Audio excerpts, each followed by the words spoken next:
This program is sponsored by Realization. Hi po mga OFW. Today may training na naman tayo, free na training para po ito sa mga OFW. Ang topic, isa sa mga topic na i-discuss dito is economics. Okay, ngayon po ay regarding GDP.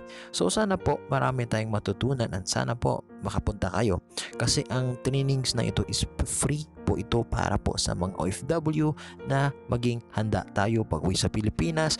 At least may knowledge tayo regarding sa economy. So sana po makapunta kayo kasi free po ang mga trainings natin and sana po may matutunan kayo. What is gross domestic product, otherwise known as GDP? Gross domestic product is the market value of all finished goods and services produced within a country in a year. Think about the economy like a giant supermarket filled with millions of goods like dresses and washing machines and services like dog walking and massages. Every time a finished good or service is sold, we ring up the price. At the end of the year, we ring up the total. That's the GDP. Let's look more closely at some of the details. Notice that we said GDP is the market value of all finished goods and services. A finished good or service is one that will not be sold again as part of some other good. When a bakery buys flour, eggs, and butter, we don't count these sales in GDP because these goods aren't finished. They are intermediate goods that, when combined, will become a finished good, a cake, for example. But if a consumer buys an egg to make an omelet, the egg is a finished good because it won't be sold again as part of some other good. In other words, our GDP supermarket is like a real supermarket. At the GDP register, we ring up the eggs sold to consumers and the cakes, but we don't ring up the eggs the baker used to make the cake.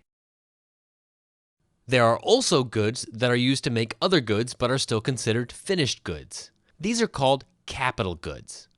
If Caterpillar produces a tractor and sells it to a farm, the tractor is considered a finished good.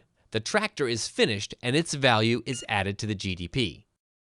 Although the tractor is used to make other goods, it won't be sold again as part of another good. So the tractor is still a finished good.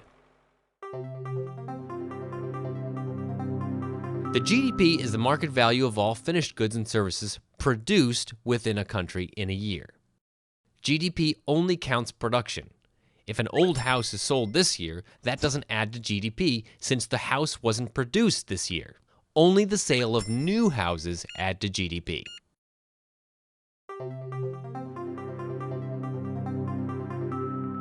GDP also only counts goods and services produced within a country. If you buy a bottle of wine imported from France, that adds to France's GDP, not to US GDP. On the other hand, a computer produced in the United States and exported to France adds to the US GDP.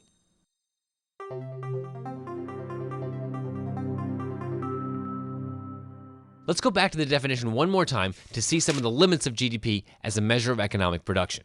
GDP is the market value of all finished goods and services produced within a country in a year. If a good isn't bought and sold in a market, then it's not typically counted in GDP. Why not? Counting the market value of, say, all the breakfast cereal produced in the US is easy, at least in principle. Just add up the price every time a box of cereal is sold. Since market prices are observable, every statistician who counts carefully will come up with pretty much the same number. But without market prices, there's no easy or agreed upon way to calculate how much a good is worth. Polar bears, for example, aren't counted in GDP. The statisticians and economists who calculate GDP have nothing against polar bears. The problem is that there's no easy way to calculate how valuable polar bears are. Just because GDP doesn't include polar bears doesn't mean that we can't love polar bears. And if polar bears were included in GDP, that wouldn't require us to love polar bears either. Ultimately, GDP is just a number, but it's a useful number.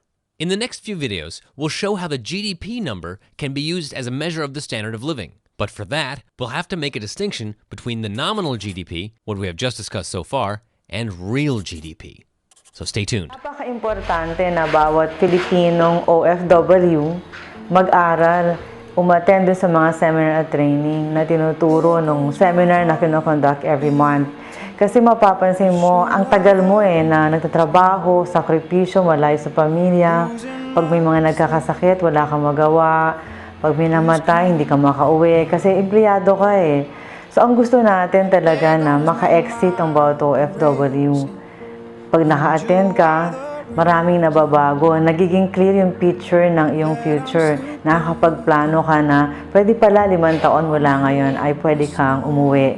Masaya, buo pa rin ng pamilya, nagkaroon ka ng investment at isang negosyo.